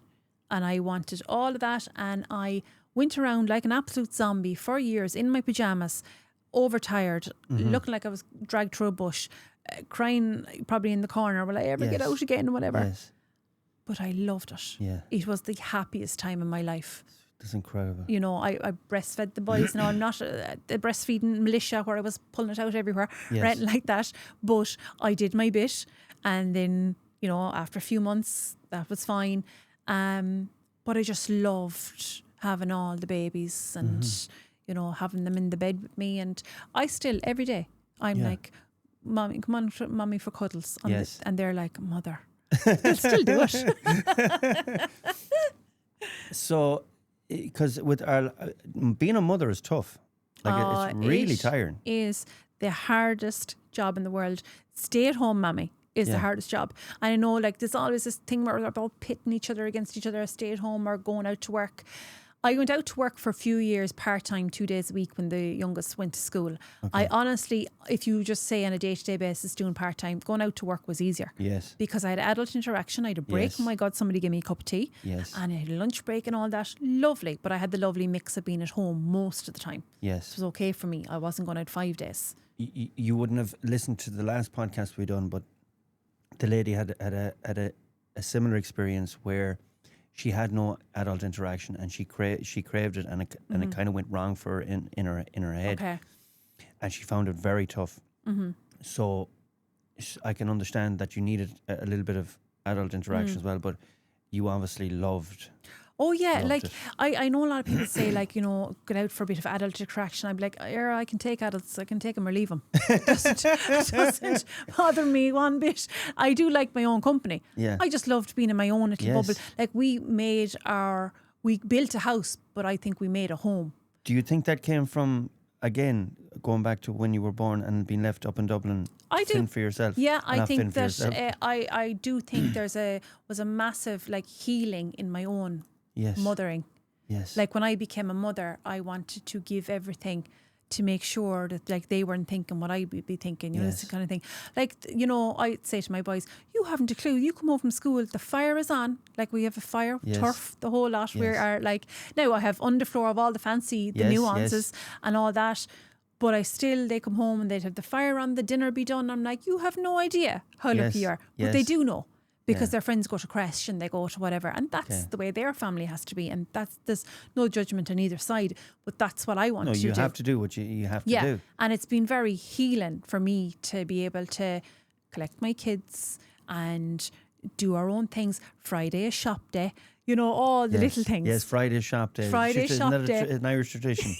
Yeah, you know, like all of those things, and it's very, very healing. Yeah. That's what I'll say.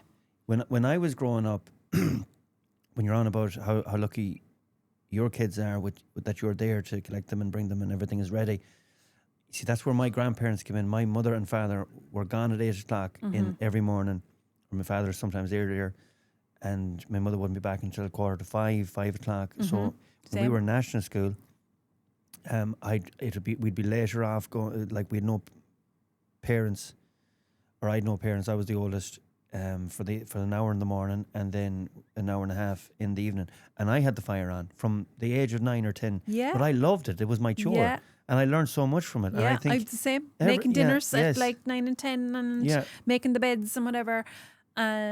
And yeah, then adulthood, like all that when you're doing is nothing. yeah, It's no big deal. yes, yes, It's just another, like people who freak out about Christmas dinner, I'd be skitting. I'd be like, yes, it's only a few extra spuds, lads. Yes. We do spuds every day. Well, in Yes. my house we do, do you know? with a little bit of the little bit of trimmings. Yeah, that's all. Relax. It's Yeah. only a dinner. I love Christmas. I love Oh, Christmas as well. I just say being Irish suits my soul. Yes. Because it really suits my soul. I love the winter nights, dark, the wind howling off the windows. And we built the house that like we sit in our conservatory and it's like you're sitting outside. Okay. And the fire is there right in front of you. Okay. I'm like, this is my heaven. Yes. This is my piece of heaven. I said we built a house but tried to create a home.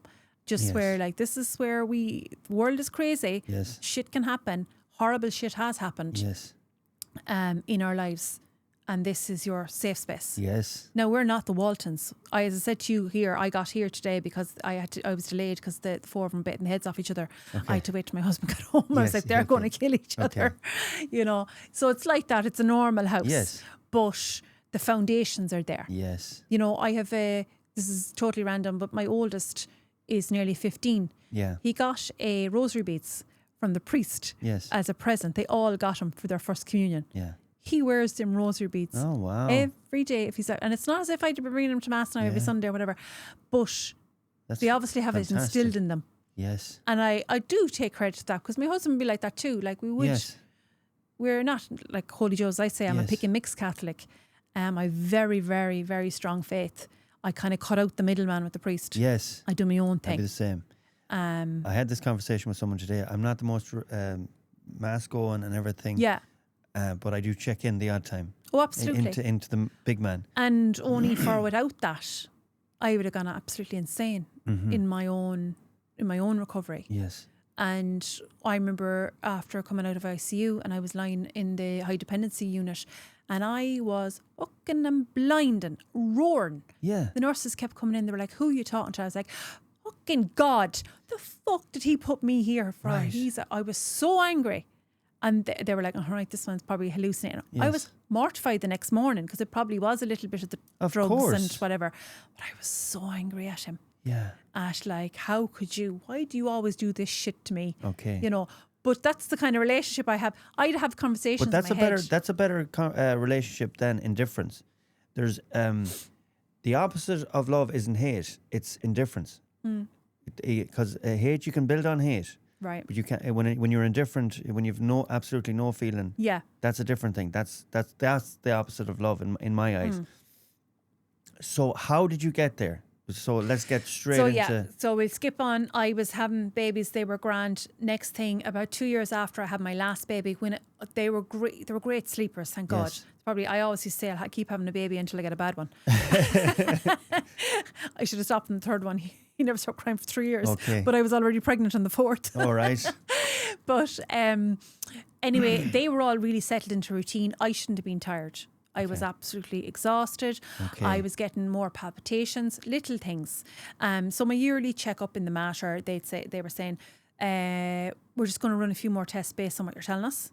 So they were doing routine tests, angiograms, stress testing, the running, the whole shebang. And one day brought me in for another routine.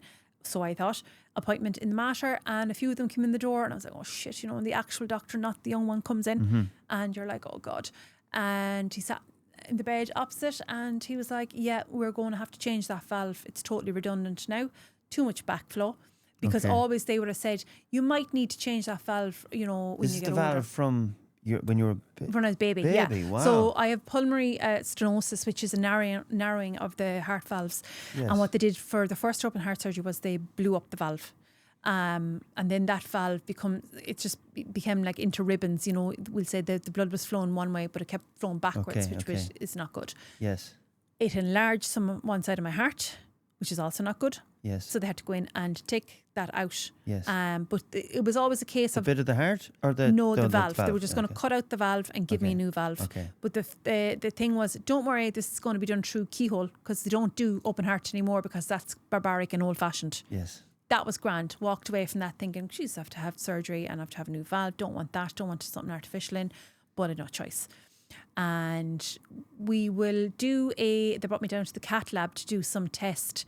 And it was to make sure that they could do it in through the groin, or they'd have to go in open heart surgery. Okay. And apparently my husband says now that he knew that day that they were going to do open heart surgery, because he knew by your man's response, but I wasn't really coherent. Of course. And that I was thinking I was grand. Your man said I was fine, sure. And he was like, yeah, right. But they rang me Christmas week. I was spinning because I love to go to the gym and do my classes. I was on the spin bike in a class, and I got a phone call from the Mater to say, unfortunately, we can't do this operation through the groin, because your whole valve needs a door frame. Okay. We need to create a door frame to sit the valve into. Okay. So we're going to have to do this open heart, so that the next time we don't have to do open heart. We can just pull out the valve and keep replacing it for years. Yes. So that was the beginning of my nightmare. I was like, oh my God, God, what do you mean I have to have open heart surgery? So I had to meet a surgeon, cardiothoracic surgeon, a few weeks later. Yes. He turned out to be a Kerry man. Okay. So I was like, of course, they're all over the place. And I asked him, what was he going to do? He said, you want to know? I said, yeah. He said, I'm going to take an electric saw and go straight down the chest. Yes. And then put in like, what do you call them? But they're like basically to widen out your chest. Yes. It's like steel. Yes. And just going to, then they stop your heart for 4 hours and they work on it. Yes. Obviously tucked up to some machine or whatever. Yes. And I kept saying, oh, so what if you can't get what if the machine stops or breaks and you can't get it going or whatever? And I was like, how like, he's a really experienced cardiothoracic surgeon.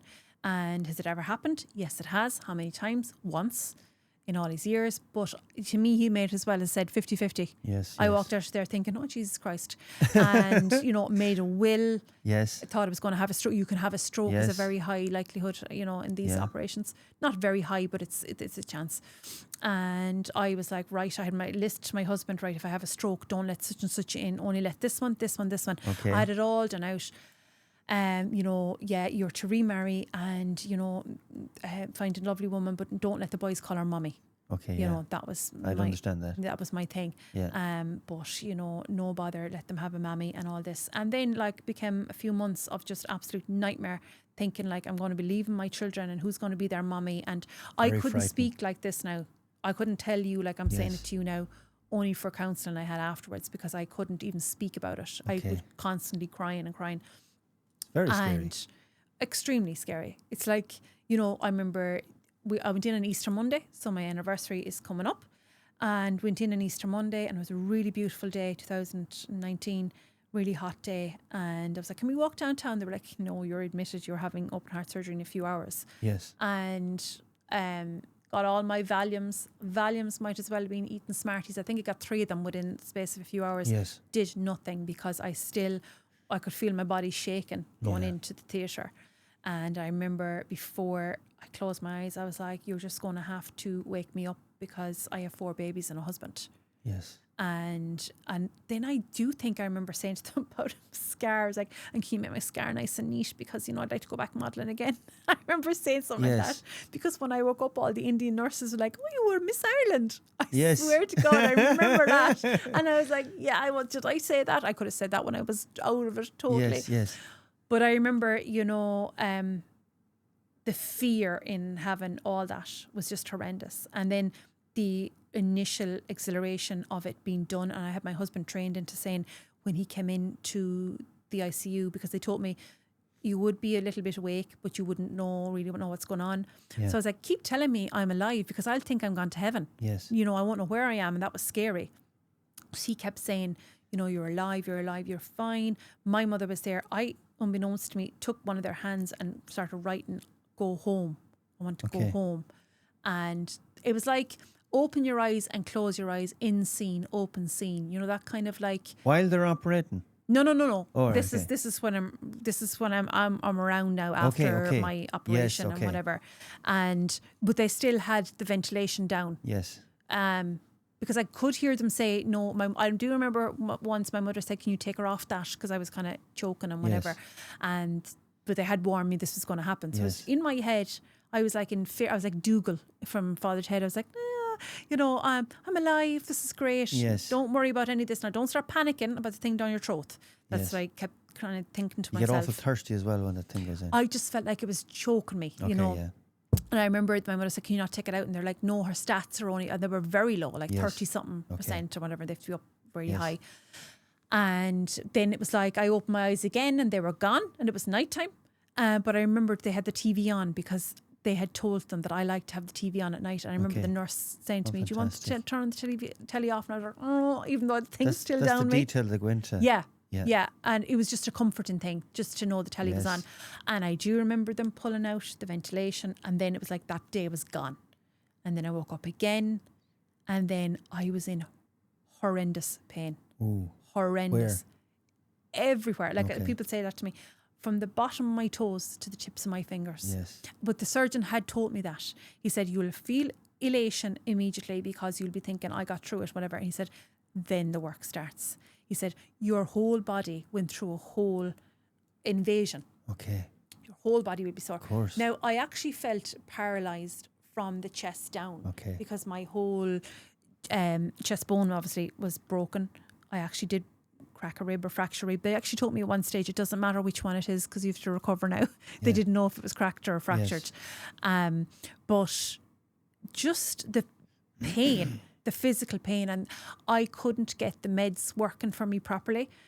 I had all these lines in my neck, so I had all these needles hanging out my neck, and that's where they'd administer the thing, and they'd put in oxy, and the oxy just smelled like someone was smoking weed and blowing it into my face. Okay. The smell of it. Okay. And the morphine. And that's Oxycontin. Yeah. Yeah. And the smell of the morphine and it was making me sick. So how was it? How were they administrating it? Into my neck. Okay. I had actual lines. In like a liquid? I had, yeah. I had all lines. And were you smelling it from the inside, or were you smelling it? It's like the minute they would administer it, yes, I would smell it. Okay. And it was just making me so nauseous that I was like, you can't give me that anymore. It's making me, I'm going to be sick. Yes. And I couldn't be sick because I was lying flat. Yeah. And I was like this. And I kept thinking, isn't this horrendous? God forbid when someone like has an accident and this is what they wake up to. Yeah. It must be surreal, shocking. Yes. You know, and it was very, very scary. And I couldn't even brush my teeth, couldn't brush my hair, couldn't even hold my phone. Your whole strength was cut from your body. Mm-hmm. It's like they cut your heart, they cut your strength. And it was like that the whole time I was in hospital. And there was every day, you know, they'd be taking out a line and you'd get a bit better. And they'd be saying, you feel a bit better now after this. And I'm like, really? Fucking shoot me. Like, you know, and they was taking out the drains. And I had these big drains. They were extremely painful because they were sitting on my bone. Yes. And I remember they said, when you take out the drains now, you'll be grand. You won't feel as bad. Or they actually told me this was going to be a bit painful, but because the drains were so painful that when they were coming out, it was like a relief. Yes. But the middle one got stuck. Oh. And the skin had started to grow around it. I was lying on the bed, and they had to call the surgeon down. He came down with his little knife, and he just did a little quick nick, and pulled it. Yes. And my mother said it was like I was giving birth inside. Okay. I was like, oh. Oh, Jesus. Yeah. But, you know, you're in that much pain. Yes. But every day is like, you're mentally, I had to put it like a list. And I was like tick, tick, tick. One Yes, step closer to getting course. out. One step closer to... And like you're doing everything again. You're trying to Were you feed eating? yourself. Were you even had the pleasure of eating? I lost 9 pounds. I remember weighed myself 9 pounds in about 6 days. Because you couldn't eat? Couldn't eat. Now, they were trying to get you to eat, Okay. and they had the Yes. best of food, and they had Yes. lovely soups, and they had lovely food and whatever. I would order the food based on who's coming to visit me. I was Yeah. like, he likes salmon, I'll get the salmon. And I had no Okay. intention of eating it. Yes. I'm like, I remember my husband brought in a bar of chocolate, and I'm a whore for chocolate. Yes. I ate a whole bar of chocolate within a week, maybe a square Oh, a day. Christ. Okay. Just so sick. Yes. Do you know, you'd be like, you were Yes. just sick. And then I started getting depressed. Like immediately. Okay. They brought down a psychologist to me and everything. Right. I was like, my life is over. I remember it was April, and I said, the surgeon came in, he sat at the end of the bed, and he goes like, I hear you're having a hard time at the minute these few days. And I was like, what did you do to me? My life, I was like, I won't be able to watch the Thai show. Yeah. Stuff like this. I won't be able to watch the Thai show. This was all logical in my head. How many years are we going back here? 2019. 19. Mm-hmm. So not a very long time ago. Not a long time ago. My boys were small though. I think they were between 3 and 7 or Yes, something. okay. And I was like, how will I bring them to school? Look at the state of me. She can't even get up out of the bed. Mm-hmm. I remember sitting, they put me like in a chair, sitting looking out the window of my own room, and I'd be watching all the people in Dublin going to work, and I'm like, you lucky fuckers. Yeah. I'll never do that again. Okay. My life was over in my head. Absolutely over. I don't know Yes. how I was going to bring my boys to school. I don't know Yes. how. I That- don't know. That was more psychological than physical. Oh, absolutely. Yeah, but physically, at that time, I just wasn't able to do it. Yes, yes. So that's, I Had to couldn't recover. imagine ever being able to like go to the gym again. Don't Yes. ever, like, I would never be at that. Okay. You know. But then like going home to my boys and like couldn't do a thing. Absolutely couldn't touch them, couldn't lift them. Had to lock myself in the bedroom at night because I was afraid in case they'd wander over and fall Okay. on top of me or Yes. something like that. Couldn't get comfortable in the bed. And like my boys went through it as well, because my 2 middle boys were at such an age they didn't know what was going on. Yes. And they'd come into Craters and at night time and they'd be bawling, crying. They'd be like, Mommy, how old will I be when you die? Are you going to die soon? Oh, Jesus. Horrendous. It was just a horrendous experience for the whole house. My Yes. husband had to take 3 or 4 months off work Okay. and stay at home and mind me Yes. and dress me and wash me and Yes. do all this kind of thing. And then if I synopsize the whole thing, I can like quickly nearly forward on 2 years, and it took 2 years for that Yes. to stop. Or like this clock over my head, this physical clock I could Yes. see over my head, and I was tick, tick. I was thinking, you've more years done now than you've left. Okay. Like there's only very few left for you. Yes, yes. And I couldn't So you get went out down of a that. dark avenue. Oh, absolutely. A ball of depression. Okay. Anxiety I'd never probably had before. Started getting panic attacks I'd never had before, like real panic attacks where your whole body... Physically, are you improving? Physically, I'm improving. Yes.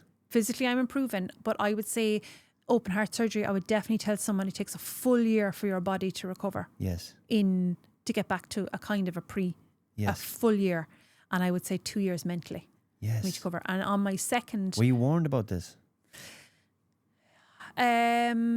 My surgeon did say it would take a while, but he was very good with me. He brought me in after 12 weeks and he said to me, this is taking over your life. He knew it. And he said, you have to own it and not let it own you, or it Yes. will own your life. Yes. But it took me a long, long time. I was still, like as he said to me, I usually do these operations on 80-year-old men who are kind of on the other side of life. Yes. Not someone like I was 36, 37 with Yes. 4 young kids. Yes. And for me, I was thinking, that's it now. I am next little bit of a belt in the chest. I'm gone. It's a heart attack. I'm gone. And I'd still say I have that trauma. I don't think it will ever leave me. I've gone to counselling. But on the second anniversary of my open heart surgery, I started my Instagram page. Yes.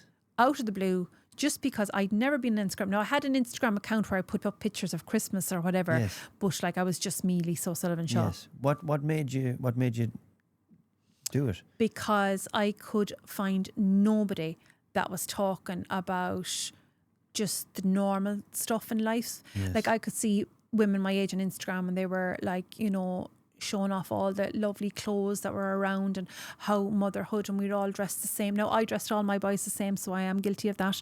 I used to dress the four of them the same all the time. But I mean, this was an everyday type of an image being portrayed, and I was Yes. like, that's total bullshit. Yeah. Like I am here in the corner barely surviving. Yeah. I'm like, you know, there's more things to like fancy bags and whatever. Let's talk about like, you know, what if you don't survive things? Yes. What if like you're a ball of depression on the ground Yeah. and you still have to get up and mother with a smile on your face? Yes. And like my boys know no different, Yes. you know, because I would try Irish mothers are fabulous at that. yeah, But you just for have your to. kids, yeah. You have to get up and you can't be all sad face. It's like your game face comes on when they come around, you know, because you don't want them to experience any of that or to be bringing any of that with them. Yes. And then their lives be fucked up with all Yes. that shite Yes. that they're carrying, trying to make their job like I always think their job is not to make their mother me happy. Yes. You know, my job is to mind them and my job is to rear them into adults that don't have to recover from their childhood. Yeah. It's my only job with them. And I'm, you know, I was conscious of that, not to like having, you know, my mom is sick or my mom Yes. was really sad and whatever, Yes. while still telling them that's all normal. Yes. You know, it's grand to be like that. You can feel like a ball of shit. Yes. But Well, it's healthy. There's a balance. yeah, There's a balance. there's a to it. balance there. Yeah, but Because it's you're not hard going to to go through life Yeah. rosy all the time. Yeah, And the quicker kids understand that, yeah. and the better it is for them in the long run. Yeah. So yeah, there was a lot of that, and then started Modern Irish Mom. Because I was like going, the Modern Irish Mom is like the Irish mammy that everyone knows, but she's modern too. She's a bit of crack. Yes, yes, of course. And she takes things lighthearted. And just because you're a mammy doesn't mean that part of you is done and dusted. Yes. You know, because like I was fighting with all that too, because I had become a mother in 4 years. I had Very 4 quickly. children. Yeah, that was a quick family. And I had gone from like being like totally independent, all into fashion, all into like modelling and all that crack, to being at home breastfeeding and like a Yes. hippie kids. But you were happy. I was very happy. Yes. I was very happy at that. But I don't think enough people talked about, do you know what? It was like this perception is online and whatever, motherhood is amazing and we can all look like this all the time. Yes. Motherhood is fucking hard. Yes, very hard. It is the hardest thing you do, and that's fine to say. And it's fine to say that, Jesus Christ, I'll go through them in a minute if they don't shut the fuck Yes. up. And that's fine to say too, without being judged of like, she doesn't like her kids. Yeah, She's yeah, of finding it very course. hard, that Well, one. She shouldn't be a mother. You know? Anyone that says, mother or father, anyone that says that they haven't felt like giving a kick in the hole to their lads or girls Yeah. at some points is And lying. that's the part where I couldn't find relatable. I couldn't find anyone saying, because I do a lot of reels now. Yeah. And we all take the piss. Yes. But it's kind of a little bit what we're thinking. Yes. But nobody wants to see it. Yes. And I get a load of people saying, Jesus Christ, I'd be the exact same. Yeah. And I'm like, that's okay. Yeah. It's not as if you hate being a mother. Of It's not as if course. you hate your children. You're just being real. Being real, Do you know, they're being little dicks. You know, that's fine. Or they're being brilliant, you know. But on the That's- flip side as well, when they do something right or they reach an achievement, Mm-hmm. it's okay to be proud of them as well and show them off too. Oh, absolutely. Yeah. Like it works both ways. I'm the first one, like, you know, at the J pitch. I'm the loudest one. Yes. You know, I'm the one having an absolute heart attack if one of them got a belt. Yes. You know, I'd be nearly crying, waiting for them to come over. Yes. Yeah. So, but Who will they play for? Me or Kerry? Do you know what? When they were small, I used to tell them if they were born in Kerry, they'd be born with football boots on. And they used to say, Mommy, do the babies in Kerry be born with football boots? And I was like, yeah, they do. Very But, good. Give me an idea there. Yeah, there you go. Don't be stealing my reels now. But yeah, they were always Kerrymen until Meath started going well. Okay. And then their father got in their ear. Okay. So now they're proud Meath men. Okay. And some of them play a county, you All know, right. different age groups and stuff. Very good. And you know what? It's brilliant Meath is going well. Meath beat Kerry last year in Tullamore, and I had to sit in the stand and I nearly fucking got sick. and they baked Kerry well. Yeah. And my boys were absolutely elated. And you know what? I was just happy for them. Yes. Because I'm like, of going, course. this is what they need to see. Because I Yeah. grew up in the whole Kerry era, and it's just in There's us. no such thing as a carrier. It's like just life. It's Yeah. called. Yeah. It's like, just all the time. yeah. And it's like people say to me, "Oh, you're from Kerry. I thought you lived in Kerry." I'm like, no, it's just because I talk about I'm from Kerry all the time. Yes. Very, very proud Kerry woman. I And the boys. haven't met someone from Kerry that hasn't been proud to Yeah. be from Kerry. Yeah. Same with Donegal. Yeah. It's like, how do you know she's from Kerry? She'll tell you in 5 seconds. She'll tell you. Yeah. But no, they're Meath men now. Yes, okay. That's okay.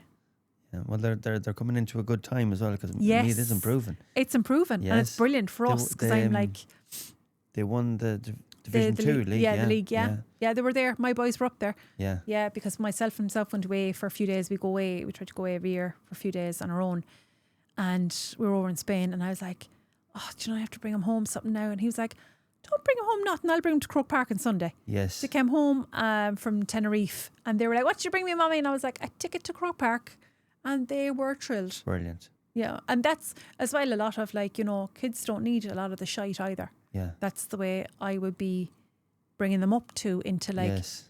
there's more important things. Oh, absolutely. In and life. it's not just a ticket; it's a memory. Absolutely. You're giving them a memory And I'd a be day saying, out, and yeah. they'll never, especially the older ones. Yeah. What's the youngest?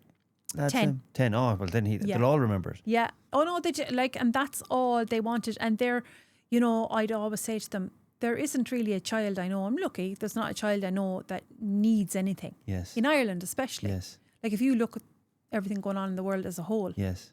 they're so lucky. Yes. They're first world children, Yes, really. yes. And I know, and that's now my boys don't have the top technology. They don't have the top this and that. But there's nothing they don't need. Yes, of course. They have everything they need. That you see, this is why I keep giving out. This is what I want this to continue. I never want any child to need anything in the country, or person, or whatever. We're a small island that is doing very well for a small island around the world. And I never want to take the foot off the gas. Yeah. I'm proud of my country when I see things that are happening that are in danger of taking away from that. Yeah. I lash out. So Yeah, I would have similar views. Like I always say, I'm a great lover of history. yes, I love Irish history myself. Yeah, yes. and my oldest son, great lover of Irish history as Yes. well. And I'd say, I'm still fascinated driving around. I drive a lot around Ireland. Yes. Like I remember you messaged me about coming here. Do you mind driving to Galway? I was like, driving to Galway, that's like driving in Tralee for me. Yes. I'd sit in the car and I drive for miles. Yes. And I love that. I think it gives me such peace. It's the most beautiful country. And I always think, imagine 100 and so years ago, we came from nothing. Yes. And we've built this. Yes. And In a it's- very short space of time. And it's not and there'll be people listening to this and like, oh, talking shite and we don't have this and we don't have that. But look nothing is going to be given to you. Yes. Nothing should really be given to you on the plate. You have to work for everything you have. But on a whole, I think we're doing a lot right. Oh yeah. And if we can keep, And it's our people. I keep saying this. Yeah. Is our people is our best export yeah, and best attribute and commodity in the whole works. Our people are incredible. and if we can keep a lot of what we have, there's a lot of move towards we have to shift for other people and we have to shift. No, we don't. It's okay that we can stand in our own place and keep what is ours. There's nothing wrong with that. It's not as if it's not like being exclusive of others. They're all welcome to come in and join in. Absolutely. But you can join into what we're doing. Yes. And we don't have to change. There's nothing wrong with trying to keep all the traditions, and there are so many of them are gone. But if I think of growing up in Kerry, Mother of God, it was like a different world. Yeah. And if there's one thing I can be passing down to my boys when we drive past a church, they'll bless themselves. Yes. Little things. Yeah, It's all the keep that Irishisms, and that up. that faith and I don't, and I hope Father Pat doesn't listen to me for our parish and our parish. I don't bring him to Mass every Sunday. Yeah. But we have that in our house. Yes. It's just there. And I would have Another one is Good Friday. It's something that I do. I don't eat meat on Ash Wednesday Yeah. and Good Friday. We're It's the just a same. tradition. Yeah, we're the same. Yeah. Yeah, fish. Fish, yeah. Fish. And then my mother came up with the thing that the boys don't have to not eat meat. They looked it up online because Yeah. they wanted chicken or something like that. But yeah, and even, it would be even, I remember when the boys were really, really small, and I remember putting them to bed and they'd be lying on my lap, and I remember saying to them, "You're so lucky to be an Irishman." Yes. My Irishman and all this. And That's incredible. I'd have that in them, to every one of them, and I think whether they grasped it or not, they have that in them too. Yes. Well, if they're around it and around that positivity and that belief in where you come from, it does pass. So even subconsciously, it does. yeah. It does soak in. Where do you see? What's your plans apart from the boys? What's your plans for the future for Lisa? It's like Pinky in the brain to take over the world. I don't ever have this big, massive, grand plan. Yes. I think I am still skipping through life. I always say, if I can stay out of the hospital, Yes. if I can stay out of the surgeon's Oh, ward, wow. I'm doing okay. Yes. I don't have this mad, grand plan. I very much live, and I'd be total opposite to my husband. He's always thinking of the future and the going on, I'm thinking of the right here, right now. Okay. So if I got a phone call in the morning, because I got the phone call before, and the phone call can happen anytime, and I think you're only one doctor's visit away from your whole life changing. And that's probably trauma, and that's probably whatever. Yes.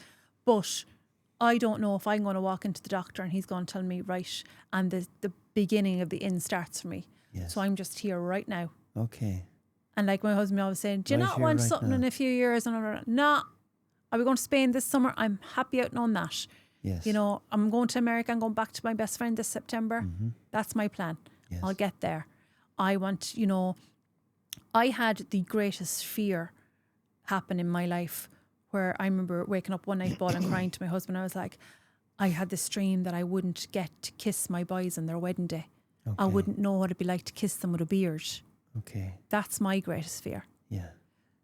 So if I can get to that, Yes. whatever way I get to it. Yes. Now, career-wise, I still don't know what I want to be when I grow up. Yeah. I yes. love It's a great attitude. the comedy part of what I'm doing. Yes. I have Modelling. I do modelling. I've never been probably as busy or modelling than I am Okay. now. I do a lot of try-ons with boutiques, because boutiques find it so hard now with all the online market, but there's fabulous Irish boutiques around the country. Yes. And I do collabs with them, showcase their stuff, because it's mostly 70,000 Irish women followers. Yes. So there's no better market to be showing their clothes Absolutely. and it's on a real body, as they Yes. say. Yes. It's not like your Vogue model. It's the woman after having her 4 kids. Yes. I like to stay in shape. I still go to the gym 4 or 5 days a week and all that. Well, you're doing a great job at that. Thanks very much. Just say. But it's realistic, and I don't, and I think that comes true when I'm modelling. My body owes me nothing. I owe it everything. Oh, that's a brilliant way of thinking. Yeah. I thought of that all by myself. That's a brilliant way of thinking. But it is, if you saw my body, it's scars. I have 2 open heart surgery scars. I have bullet wounds from my drains. I have ball patch my head from drip veins and all that kind of stuff. And I always say, thanks a million. Yes. You owe me nothing. And I don't hate my body. The way I am probably 2 stone heavier than I was before I had kids. I love my body. I love the shape of it. I don't really love the lumps and bumps. If I could get rid of the lumps and bumps, I would. Yes. There's no cream that'll do that. But on the whole, it fed my children. Yes. It got me through 2 open heart surgeries. And it's getting me out and living the best that I can live. Fantastic. So, before we finish up, have you any advice for anyone getting in, boy or girl, man or woman, into the modelling industry? Oh, I think the modelling industry in Ireland is not as if it's a closed book, but don't expect to be like, you know, flat out full time. Modelling always has been for me a tag on, a second job. Right. You know, it's too unreliable. There are a few who are making it like, you know, but they're really well established and whatever. I would say to any young one, go with it as a sideliner. Yes. Go with it as a bit of crack. Yes. But don't expect like life. Now, I'm not going to say that it could be the next Naomi Campbell listening in, you know. That's always going to happen, that odd one. But in general, it's just, you know, just to look at it like that, because we're not in Paris or Milan. Yes. Where you could be down in Tullamore, you could be down in Tralee, you could be down up in, you know, anywhere. Equally as glamorous. That's okay too. Mullingar. Mullingar. I've done plenty shows all around the country and had great nights. Excellent. I think we've wrapped up everything. It has been an absolute pleasure to have you here. Thanks very much. And I look forward to listening back on this as well. And it was a great conversation, and I'm delighted that it flowed so well. For anyone that listened to the podcast, thank you so much. As I always say, if you enjoyed it, tell absolutely everyone. And if you didn't, tell absolutely don't tell anyone. No one. Lisa Sullivan Shaw, thank you so much for joining me in the Zero Bucks Given podcast. No problem. Till the next time, stay safe, stay healthy, and stay away from yourself. Good luck.